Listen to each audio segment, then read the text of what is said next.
مشاهدينا الكرام، اهلا ومرحبا بكم وحلقه جديده من البرنامج. ضيفي وضيفكم اليوم هناك شخصيات لا تقاس فقط بما حققته من مناصب أو إنجازات، بل بما تركته من أثر في الوعي العام وما رسخته من قيم في وجدان المجتمع. ويأتي في مقدمة هذه النماذج الأستاذ الدكتور أحمد درويش، وزير التنمية الإدارية ورئيس المنطقة الاقتصادية لقناة السويس الأسبق.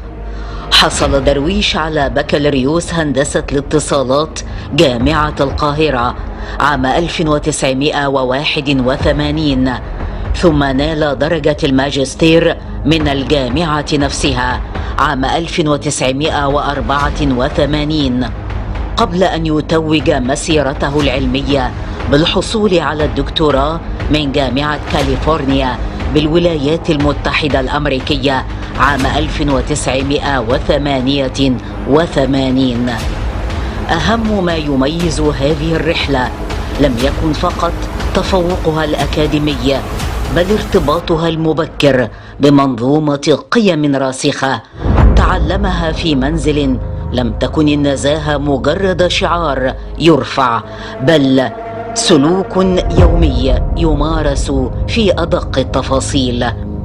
دخول الدكتور درويش إلى العمل العام كان امتدادا طبيعيا لعقل يؤمن بالتطوير والتخطيط، حيث تبنى فلسفة فريق الأحلام، مؤمنا بأن القيادة الحقيقية لا تقوم على الفرد، بل على بناء فريق قادر على الإنجاز.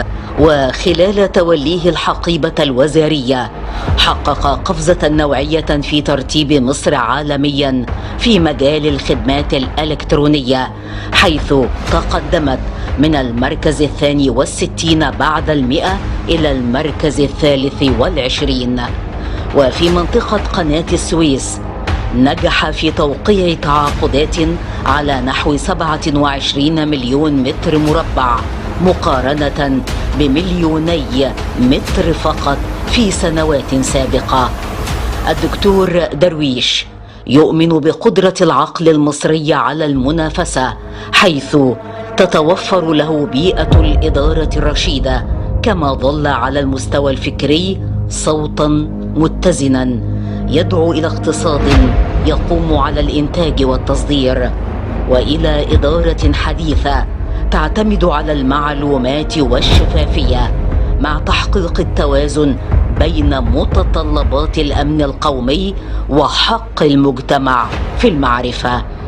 تبقى تجربة الدكتور أحمد درويش شاهدة على أن المناصب لا تصنع الإنسان، بل تكشف معدنه الحقيقي، فقد ظل كما هو، لم تغيره المواقع، بل زادته تواضعا ونضجا.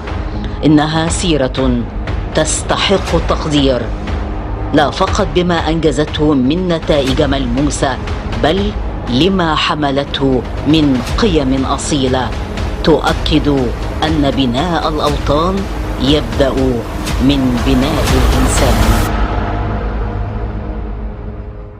معالي الوزير الأستاذ الدكتور أحمد درويش، وزير التنمية الإدارية الأسبق ورئيس المنطقة الاقتصادية لقناة السويس السابق، أهلا بسيادتك يا فندم. بسم الله الرحمن الرحيم، أهلا بحضرتك وبالسادة المشاهدين.